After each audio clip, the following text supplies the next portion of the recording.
सो दोस्तों एक बार फिर तुहाडा सारिਆਂ ਦਾ हिंद पंजाब चैनल ते स्वागत है। अज गल करांगे पंजाब दे अज ते जिहड़ा एक मुद्दा भखिया होया अज दे दिन।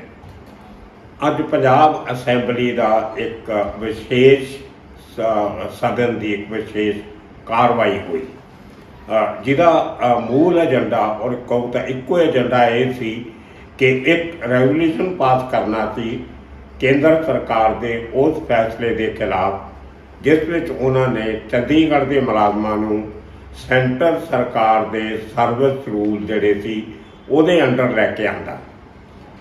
मैनूं कई बार हैरानी ये हुंदी है कि असीं पंजाबी जागदे उदों हैं जदों सानूं कोई सुत्तिया पिया दे सिर च डांग मारदा। पूरा साल असीं सुत्ते रहने आ, 5 साल सुत्ते रहने आ। एक इलैक्शन तो बाद दूजी इलैक्शन आउंदी है, तीजी इलैक्शन आउंदी है, उदों सानूं जदों कोई आके जगा दिंदा, सानूं सल्ट मारदा, साडे घर चोरी करन आउंदा, चोरी करके चलिया भी जांदा, उदों सानूं पता लगदा कि साडे नाल तां बेइंसाफी हो गई, साडा तां घर लुੱਟਿਆ गया। फिर असीं रोना शुरू करते हैं, फिर भी चोर नूं नहीं फड़दे, उहदे ते कार्रवाई नहीं करदे। असीं जिवें आम जिंदगी च हुंदा असीं इंश्योरेंस मंगण लग जांदे आ कि जी मेरे घर चोरी हो गई तो इंश्योरेंस कंपनी मैनूं मुआवजा दे देवे, मेरा इन्ना नुकसान होया, इन्ने पैसे मैनूं दे दिओ, मैं अपने समान की इंश्योरेंस कराई हुई सी। ये इन्नी बदकिस्मती है साडे पंजाब दी, साडे लीडरां दी और साडे लोकां दी कि असीं कदे भी किसी मुद्दे नूं सिरे तक अंत तक नहीं लैके जाते। ये कोई नवीं गल नहीं है। 1966 का पंजाब बनया होया, 1966 पंजाबी सूबा बनया जिहड़ा लिंग्विस्टिक बेस ते बनया सी, भाषा के आधार पर बनया सी।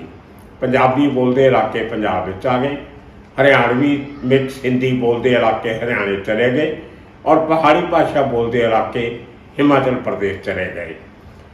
1966 तो हुण तक मैनूं तुसीं ये दसो भी इन्ने सालां च असीं कोई भी इहो जिहा कदम किसी भी सरकार ने चक्या कि ये मुद्दा जल्दी तो जल्दी सारे खत्म हो जाते। खाली एक चंडीगढ़ के मुलाजमां का मुद्दा नहीं है, पंजाबी भाषा का मुद्दा है, भाखड़ा ब्यास डैम का मुद्दा है, इस तरह जिहड़ा सतलुज यमुना लिंक कैनाल का मुद्दा है। ये सारे मसलियां का हल असीं एक तरतीबबंद तरीके नाल, टाइम बाउंड तरीके नाल अज तक किसी भी पार्टी ने क्यों नहीं किया। इसका एक कारण है, कोई भी पोलीटिकल पार्टी पंजाब के किसी मसले का हल नहीं चाहती, क्योंकि अगर मसले हल हो गए तो अगलियां आने वाली इलैक्शनां किहड़ा मसला लैके सामने आउणगे। ये सारिਆਂ की मिली भगत है कि तंदूर गर्म रखो, रोटियां सेकते रहो, जदों दिल किया तो उत्ते ढक्कन दे दिओ, बंद हो जाऊगा, तो जदों मर्जी ढक्कन चक्को फिर सेक मारूगा। किसी लीडर पोलीटिकल लीडरां की कोई कमिटमेंट नहीं है, कोई सुहिर्दता नहीं, कोई ईमानदारी नहीं, कोई शिद्दत नहीं। सारे इल्ज़ामबाजी लाउंदे एक दूसरे ते कि कांग्रेस पार्टी सी तो अकाली कह गए कांग्रेसियों ने की किया, अकालियां की सरकार आ गई तो कांग्रेस कह गए अकालियां ने 10 साल की किया। हुण आने वाले 50 सालों बाद भी ये मुद्दे इस तरह ही रहने हैं, किसी मसले का हल नहीं होना और फिर लोगों ने कहना कि आम पार्टी ने की किया। तुसीं मैनूं ये दसो कि जिहड़े मसले साडे हत्थ 'च हैगे आ ਉਹਦਾ ਅਸੀਂ कोई उन्हां दा हल क्यों नहीं लभ्या। 1900 एक एक मुद्दे की गल करते हैं, 3-4 मेन इशू ने पंजाब के। 1966 पंजाबी भाषा राजभाषा बनी पंजाब सरकार की। राजभाषा एक भाषा के लिए बहुत बड़ा दर्जा होंदा। तुसीं मैनूं दसो कि अज 34 साल पिछले साल दे, पिछली सदी के ते 22 साल होण दे 56 सालां च असीं अज तक पंजाबी नूं पूरी तरह अपने राज विच लागू नहीं कर सके। अज भी पंजाब सरकार के दफ्तरां दा 50% तो वध काम अंग्रेजी च हुंदा। दफ्तरां च अद्धे लोग पंजाबी नहीं बोलते, साडे साइन बोर्ड पंजाबी च नहीं है, साडा कोई इहो जिहा कोई स्कीम नहीं है जिथे असीं ਪੰਜਾਬੀ ਨੂੰ ਪ੍ਰਮੋਟ ਕਰਨ ਲਈ, ਪੰਜਾਬੀ ਭਾਸ਼ਾ ਨੂੰ ਹੋਰ ਅੱਗੇ ਵਧਾਉਣ ਲਈ ਕੋਈ ਕਿਸੇ ਸਰਕਾਰ ਨੇ ਵੀ ਕੋਈ ਕਦਮ ਚੱਕਿਆ ਹੋਵੇ।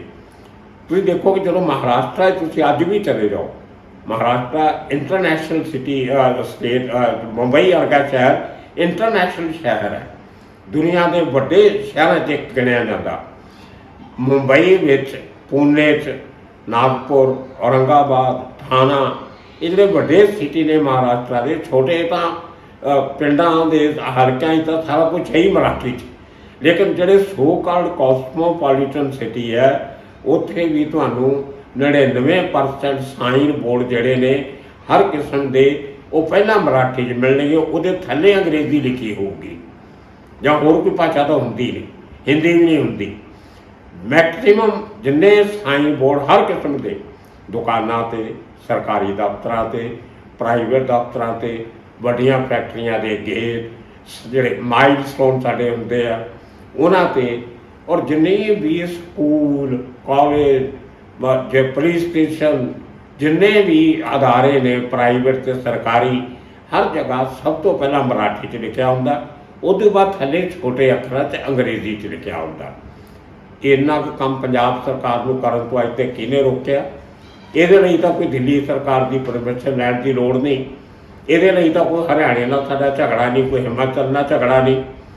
ਅਸੀਂ ਆਪਣੀ ਪੰਜਾਬੀ ਨੂੰ ਪ੍ਰਮੋਟ ਕਰਨ ਲਈ, ਉਹਨੂੰ ਸਹੀ ਮਾਅਨਿਆਂ ਵਿੱਚ ਰਾਜ ਭਾਸ਼ਾ ਬਣਾਉਣ ਲਈ ਸਾਡੀ ਕਿਹੜੀ ਪਾਰਟੀ ਨੇ ਕੀ ਕੀਤਾ, ਇਹਦਾ ਕੋਈ ਜਵਾਬ ਨਹੀਂ ਦਿੰਦਾ। ਇੱਕ ਸਾਡੀ ਇੱਥੇ ਪੰਜਾਬ ਆਰਟ ਕੌਂਸਲ ਹੈ, ਜਿਹੜੀ ਪਿਛਲੀ ਸਰਕਾਰ ਜਦੋਂ ਕਾਂਗਰਸ ਦੀ ਸੀ ਉਹਦੇ 'ਚ ਉਹਨੂੰ ਰੀਐਸਟੈਬਲਿਸ਼ ਕੀਤਾ ਗਿਆ ਸੀ, ਰੀਆਰਗੇਨਾਈਜ਼ ਕੀਤਾ ਗਿਆ ਸੀ। ਉਸ ਤੋਂ ਪਹਿਲਾਂ ਕੋਈ ਹੋਰ ਪ੍ਰੈਜ਼ੀਡੈਂਟ ਸੀ, ਚੇਅਰਮੈਨ ਸੀ। ਬਾਅਦ 'ਚ ਉੱਥੇ ਸੁਰਜੀਤ ਪਾਤਰ ਨਾਂ ਦੇ ਪੰਜਾਬੀ ਦੇ ਕਵੀ ਨੇ, ਪੰਜਾਬੀ ਐਗਰੀਕਲਚਰ ਯੂਨੀਵਰਸਿਟੀ ਤੋਂ ਰਿਟਾਇਰ ਹੋ ਕੇ ਉੱਥੇ ਉਹਨਾਂ ਨੂੰ ਅੱਜ ਕੱਲ੍ਹ ਉਹਦਾ ਕਾਰਭਾਰ ਸੰਭਾਲਿਆ ਹੋਇਆ। ਅੱਜ ਤੋਂ 3 ਸਾਲ ਪਹਿਲਾਂ ਕਿ ਇੰਟਰਨੈਸ਼ਨਲ ਪੰਜਾਬੀ ਰਾਈਟਰਸ ਕਾਨਫਰੰਸ ਹੋਈ ਸੀ 3-4 ਸਾਲ ਪਹਿਲਾਂ, ਉੱਥੇ ਇੱਕ ਮਤਾ ਪਾਸ ਕੀਤਾ ਗਿਆ ਜਿਹੜਾ ਪੰਜਾਬ ਆਰਟ ਕੌਂਸਲ ਦੀ ਸਰਪ੍ਰਸਤੀ 'ਚ ਹੋਇਆ ਸੀ ਕਿ ਅਸੀਂ ਪੰਜਾਬੀ ਨੂੰ ਹੋਰ ਅੱਗੇ ਵਧਾਉਣ ਲਈ ਕੀ ਯਤਨ ਪ੍ਰਯਤਨ ਕੀਤੇ ਜਾ ਸਕਦੇ ਆ। ਉਹਦੇ ਲਈ ਇੱਕ ਐਕਸਪਰਟ ਕਮੇਟੀ ਬਣਾਈ ਗਈ ਜਿਹਨੇ ਇਹ ਸੁਜੈਸਟ ਕਰਨਾ ਸੀ ਪੰਜਾਬ ਸਰਕਾਰ ਨੂੰ ਕਿ ਕੀ ਕਦਮ ਉਠਾਉਣੇ ਚਾਹੀਦੇ ਆ ਤਾਂ ਕਿ ਪੰਜਾਬੀ ਨੂੰ ਇਹਦਾ ਬਰਾਬਰ ਦਾ ਦਰਜਾ ਜੋ ਬਣਦਾ ਉਹ ਮਿਲੇ। ਅੱਜ ਤੱਕ ਉਹ ਰਿਪੋਰਟ ਦਾ ਕੀ ਬਣਿਆ, ਕਿਹਨੂੰ ਪੇਸ਼ ਕੀਤੀ ਗਈ, ਕਿੱਥੇ ਲਾਗੂ ਹੋਈ, ਕਿਸੇ ਨੂੰ ਕੋਈ ਪਤਾ ਨਹੀਂ। ਅਸੀਂ ਆਪਣੇ ਜਿਹੜੇ ਐਕਸਪਰਟਸ ਬੁਲਾਉਂਦੇ ਆ ਬਾਹਰੋਂ, ਕੋਈ ਐਡਵੋਕੇਟ ਜਨਰਲ ਬਣਾ ਲਿਆ, ਕੋਈ ਚੀਫ ਮਿਨਿਸਟਰ ਦਾ ਐਡਵਾਈਜ਼ਰ ਪ੍ਰਸ਼ਾਂਤ ਕਿਸ਼ੋਰ ਵਰਗਾ ਬੁਲਾ ਲਿਆ, ਕਦੇ ਕੋਈ। ਅਸੀਂ ਸਾਰੇ ਕੰਮ ਉਹਨਾਂ ਲੋਕਾਂ ਨੂੰ ਪੁੱਛ ਕੇ ਕਰਦੇ ਹਾਂ ਜਿਹਨਾਂ ਨੂੰ ਨਾ ਪੰਜਾਬੀ ਬੋਲਣੀ ਆਉਂਦੀ ਹੈ, ਨਾ ਲਿਖਣੀ ਆਉਂਦੀ ਹੈ, ਨਾ ਪੜ੍ਹਨੀ ਆਉਂਦੀ ਹੈ। ਲਿਖਣੀ ਪੜ੍ਹਨੀ ਛੱਡੋ, ਬੋਲਣ ਜੋਗੇ ਤੇ ਹੋਣ, ਸਮਝਣ ਜੋਗੇ ਹੋਣ ਪੰਜਾਬੀ ਚਾਹੁੰਦੇ ਕੀ ਹੈ। ਔਰ ਅੱਜ ਵੀ ਤੁਹਾਨੂੰ ਪਤਾ ਸਾਰਿਆਂ ਨੂੰ ਚੰਗੀ ਤਰ੍ਹਾਂ ਕਿ ਘੱਟੋ ਘੱਟ 80% ਸਾਡੀ ਪਾਪੂਲੇਸ਼ਨ ਪੰਜਾਬ ਦੀ ਉਹ ਬਰਾਬਰ ਹਿੰਦੀ ਨਹੀਂ ਬੋਲ ਸਕਦੇ। ਉਹਨਾਂ ਦੀ ਕਨਵਰਸੇਸ਼ਨ ਦੀ ਭਾਸ਼ਾ ਅੱਜ ਵੀ ਪੰਜਾਬੀ ਹੈ। ਅਤੇ ਜੇ ਅਸੀਂ ਆਪਣੀ ਹੀ ਰਾਜ ਭਾਸ਼ਾ ਨੂੰ ਉਹਨੂੰ ਰਾਜਗੱਦੀ ਨਹੀਂ ਦੇ ਸਕਦੇ, ਇਹ ਸਾਡੇ ਸਾਰਿਆਂ ਦੀ ਸ਼ਰਮ ਦੀ ਗੱਲ ਹੈ। ਔਰ ਸਭ ਤੋਂ ਜ਼ਿਆਦਾ ਸਾਡੇ ਪੋਲੀਟੀਕਲ ਲੀਡਰ ਅਤੇ ਸਾਰੀਆਂ ਪੋਲੀਟੀਕਲ ਪਾਰਟੀਆਂ ਦਾ ਬਹੁਤ ਵੱਡਾ ਫੇਲੀਅਰ ਹੈ। ਤੁਸੀਂ ਦੇਖੋ ਕਿ ਜਿੰਨੇ ਸਾਡੇ ਪੋਲੀਟੀਕਲ ਲੀਡਰਾਂ ਦੇ ਅਦਾਰੇ ਨੇ, ਉਹਨਾਂ ਦੇ ਸਕੂਲ ਵੀ ਚੱਲਦੇ ਹੈ, ਕਾਲਜ ਵੀ ਚੱਲਦੇ ਹੈ, ਹਸਪੀਟਲ ਵੀ ਚੱਲਦੇ ਹੈ, ਗੰਨਾ ਮਿੱਲਾਂ ਵੀ ਚੱਲਦੀਆਂ, ਸ਼ੂਗਰ ਮਿੱਲ ਵੀ ਚੱਲਦੀਆਂ, ਦਾਰੂ ਦੇ ਕਾਰਖਾਨੇ ਵੀ ਚੱਲਦੇ ਹੈ। ਉਹਨਾਂ ਦੇ ਕਦੇ ਜਾ ਕੇ ਅਦਾਰਿਆਂ 'ਤੇ ਦੇਖ ਲਓ ਕਿੰਨੇ ਲੀਡਰਾਂ ਨੇ ਆਪਣੇ ਪੰਜਾਬੀ ਦੇ ਬੋਰਡ ਲਾਏ ਹੋਏ ਹੈ। ਸੋ ਇਹ ਇੱਕ ਸਭ ਤੋਂ ਵੱਡਾ ਸਾਡੀ ਨੌਨ ਕਮਿਟਡ ਜਿਹੜੀ ਹੈ ਨਾ, ਸਾਡੇ ਕੋਈ ਲੀਡਰ, ਸਾਡੇ ਅਫਸਰ ਕਮਿਟਡ ਨਹੀਂ ਹੈ ਇਸ ਗੱਲ ਲਈ। ਫਿਰ ਦੂਸਰਾ ਚੰਡੀਗੜ੍ਹ ਦਾ ਇਸ਼ੂ, ਤੁਸੀਂ ਮੈਨੂੰ ਦੱਸੋ ਕਿ 1966 ਤੋਂ ਬਾਅਦ ਅੱਜ ਤੱਕ ਕੋਈ ਐਸੀ ਪੋਲੀਟੀਕਲ ਮੂਵਮੈਂਟ ਪੰਜਾਬ ਦੇ ਲੈਵਲ 'ਤੇ ਚਲਾਈ ਗਈ ਕਿ ਸਾਨੂੰ ਚੰਡੀਗੜ੍ਹ ਜਿਹੜਾ ਇੱਕ ਟਾਈਮ ਬਾਉਂਡ ਤਰੀਕੇ ਨਾਲ ਪੰਜਾਬ ਦੇ ਹਵਾਲੇ ਕੀਤਾ ਜਾਵੇ? ਕਿਸੇ ਨੇ ਕੋਈ ਮੂਵਮੈਂਟ ਨਹੀਂ ਲਾਈ। ਕਿਸਾਨਾਂ ਨੇ ਆਪਣੀਆਂ ਮੰਗਾਂ ਮਨਾਉਣ ਲਈ ਦਿੱਲੀ ਰਾਜਧਾਨੀ ਨੂੰ ਘੇਰ ਕੇ ਰੱਖਿਆ, 1 ਸਾਲ ਚਾਰੇ ਪਾਸਿਓਂ ਘਿਰਾਓ ਕੀਤਾ, ਆਪਣੀਆਂ ਮੰਗਾਂ ਮਨਵਾਈਆਂ, ਜਿੱਤ ਕੇ ਵਾਪਸ ਆਏ। ਕੀ ਇਹੋ ਜਿਹਾ ਕਦੇ ਘਿਰਾਓ ਚੰਡੀਗੜ੍ਹ ਤਾਂ ਨਹੀਂ ਹੋ ਸਕਦਾ? ਕੀ ਚੰਡੀਗੜ੍ਹ ਨੂੰ ਪੰਜਾਬ ਨੂੰ ਨਹੀਂ ਮਿਲਣਾ ਚਾਹੀਦਾ? ਕੀ ਉਹ ਸਾਡਾ ਹੱਕ ਨਹੀਂ ਬਣਦਾ? ਇਹੋ ਜਿਹਾ ਕੋਈ ਮੂਵਮੈਂਟ ਨਹੀਂ ਚਲਾਏਗਾ, ਕਿਉਂਕਿ ਅੰਦਰ ਖਾਤੇ ਇਹ ਮੈਂ ਤੁਹਾਨੂੰ ਗੱਲ ਕਹਿਣਾ ਯਾਦ ਰੱਖਿਓ, ਅੰਦਰ ਖਾਤੇ ਸਾਡੇ ਆਪਣੇ ਮੁਲਾਜ਼ਮ ਸਰਕਾਰੀ ਅਫਸਰ ਨਹੀਂ ਚਾਹੁੰਦੇ ਕਿ ਚੰਡੀਗੜ੍ਹ ਪੰਜਾਬ ਨੂੰ ਮਿਲੇ। ਉਹਦਾ ਇੱਕ ਕਾਰਨ ਇਹ ਦਿੰਦੇ ਆ, ਉਹਦਾ ਇੱਕ ਰੀਜ਼ਨ ਇਹ ਦਿੰਦੇ ਆ ਕਿ ਚੰਡੀਗੜ੍ਹ ਵਾਈਟ ਐਲੀਫੈਂਟ ਹੈ, ਇਹ ਸਫੈਦ ਹਾਥੀ ਹੈ, ਇਹਦੇ 'ਚ ਆਮਦਨ ਦੇ ਸਾਧਨ ਘੱਟ ਨੇ, ਖਰਚਾ ਹੀ ਖਰਚਾ। ਅਤੇ ਜੇ ਕਿਤੇ ਚੰਡੀਗੜ੍ਹ ਪੰਜਾਬ ਨੂੰ ਮਿਲ ਗਿਆ, ਅੱਗੇ ਪੰਜਾਬ ਦਾ ਖਜ਼ਾਨਾ ਖਾਲੀ ਹੈ, ਅਤੇ ਚੰਡੀਗੜ੍ਹ ਜਿਸ ਤਰੀਕੇ ਨਾਲ ਮੇਨਟੇਨ ਹੋ ਰਿਹਾ, ਇਹ ਮੇਨਟੇਨੈਂਸ ਖਤਮ ਹੋ ਜਾਏਗੀ। ਚੰਡੀਗੜ੍ਹ ਵੀ ਦੂਸਰਾ ਖਰੜ ਬਣ ਜਾਏਗਾ, ਫਗਵਾੜਾ ਬਣ ਜਾਏਗਾ, ਮੌੜ ਮੰਡੀ ਬਣ ਜਾਏਗਾ, ਪੁੱਛੋ ਮੰਡੀ ਬਣ ਜਾਏਗਾ। तो इस करके अंदर खाते आराम नाल बैठे है कि सरकार पैसा खर्च कर रहा, इनू चलाई जान दो। साडियां कारां तो आ ही रही, सानू कोठियां मिलियां हुई, साडा सैकटरीएट हैगा, हाईकोर्ट हैगा, असैंबली हाल हैगा, राज भवन हैगा, असीं की लेना चंडीगढ़ तो ये जी एक नॉन कमिटडनेस है, नॉन सीरीयसनैस। तुसीं अपने हक इस करके नहीं लेना चाहते कि कदे तुहाडे खजाने दे किते भारी ना पै जाण। ये बहुत वड्डा एक गैर जिम्मेदाराना रवैया है साडे अफसरां दा ते साडीआं सरकारां दा। इसे तरह भाखड़ा ब्यास मैनेजमेंट बोर्ड की मैनेजमेंट लई सारे 50 सालों तो चुप बैठे है कि किसी सरकार नूं, किसी पार्टी नूं इहदा हल लभण लई कोई उन्होंने सुहिरद कदम चुक्या, कोई सीरीयस अटैम्प्ट की कदे अज तक? कदे सुप्रीम कोर्ट नूं मूव करने की कोशिश की कि साडा पानी आ साडी धरती ते बनिया, इहदे सानू लंबी लड़ाई जद्दोजहद, तुसीं पंजाबी सूबा बनाउण लई तां 56,000 आदमी जेलों च जा सकते हैं। 1968 तो पहला सूबे की अनाउंसमेंट तो पहला अकाली दल के लाए मोर्चे में जिन्होंने पंजाबी सूबा मोर्चा कहते थे, 56,000 लोगों ने गिरफ्तारियां दित्तियां थी और एट एनी गिवन टाइम 56,000 बंदे पंजाब दियां अड अड जेलों च बैठे सी।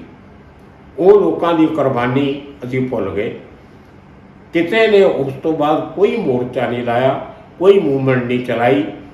सरकारी मुलाजम अपनी तनख्वाहां वधाउण लई चीफ मिनिस्टर के घर के बाहर ट्रैफिक जाम कर सकते हैं, वो लोगों को परेशान कर सकते हैं, पर पंजाब दा लई चंडीगढ़ लैण लई या भाखड़ा ब्यास सैटलमेंट करने लई कदे किसी ने मोर्चा लाया अज तक नहीं लाउंदे। थोड़ा जिहा कोई मोर्चा लग्या सी जदों पंजाब के लोगों ने सरकारी शह ते सतलुज जिहड़ी सतलुज यमुना लिंक कनाल नूं मिलाउण दा जिहड़ा काम सी वो रोकिया सी, पर वो सरकार उहदे पिछे इंटरस्टेड सी, इस करके थोड़े दिन चलिया। उस तो बाद सुप्रीम कोर्ट केस चलिया गया, वो लड़ते रहे, वो अज तक लटकिया होया, फैसला अज तक नहीं होया। तो मेरे कहने का भाव सिर्फ इन्ना सी कि जे तुसीं पंजाब के हितैषी हो, पंजाबी बन के काम करो। अकालियां ने पंजाबी सूबा बनने तो बाद जो भाषा के आधार पर बनया सी उन्होंने धर्म का आधार बना दिता कि हुण पंजाबी सूबा बन गया, इत्थे सरकार जिहड़ी है वो सिंघां दी होवेगी जां सिखां दी होवेगी। वो भुल जाते हैं कि पंजाब च तां हिंदू भी ने, मुसलमान भी ने, क्रिश्चन भी ने, सारिया कौमां के लोग रहते हैं। पंजाब सारा जिहदा गुरां दे नां ते प्रोफैसर पूरन सिंह ने कहा सी कि जदों असीं ये सोच के बैठ के कि पंजाब की चीफ मिनिस्ट्री ते हक सिर्फ एक पगधारी का है या कछहरा पाउण वाले का हक है, तो धारणा गलत है। क्यों पंजाब का CM बलराम जाखड़ क्यों नहीं बन सकता, या कोई होर हिंदू लीडर क्यों नहीं बन सकता? कि पंजाब के हिंदू पंजाबी नहीं है? ये असीं जिहड़ा पंजाबीयत नूं धर्म नाल जोड़ दिता, उस राजनीति ने पंजाब का सत्यानाश किया। इस करके असीं अज तक सफ़र कर रहे हैं। तो मैं सारे पंजाबी नूं अपील करदा, अपने अपने हलकियां च, अपने इलाकिਆਂ इस किस्म की मूवमेंट क्रिएट करो कि असीं चंडीगढ़ भी अपना लै लीए, भाखड़ा ब्यास भी साडा रवे, साडा पानी बाहर ना जावे, साडियां अपना अलोकता जो असीं अफोर्ड कर सकते हैं, जो साडे कोले वाधू समगरी हैगी उन्होंने दे भी सकते हैं। इसदा हल कोई टाइम बाउंड तरीके नाल कढ़ना चाहिए। 50 साल अगे कुछ नहीं निकलिया, 50 साल होर लड़ते रहोगे, कोई फायदा नहीं होना। सारिया पार्टियों को मिल जुल के कोई इहो ਜਿਹੇ ठोस कदम उठाने चाहिए आ जिन्हों का रिजल्ट जल्दी तो जल्दी निकले। तो इस तरह के भरावो आने वाले दिनों ਹੋਰ ਵਿਸ਼ੇ ਲੈ ਕੇ ਹੋਰ ਇਸ਼ੂ ਡਿਸਕਸ ਕਰਦੇ ਰਵਾਂਗੇ। ਅੱਜ ਦੇ ਦਿਨ ਲਈ ਇੰਨਾ ਹੀ ਕਾਫੀ। ਇੱਕ ਵਾਰੀ ਫਿਰ ਤੁਹਾਡਾ ਸਾਰਿਆਂ ਦਾ ਧੰਨਵਾਦ, ਸ਼ੁਕਰੀਆ।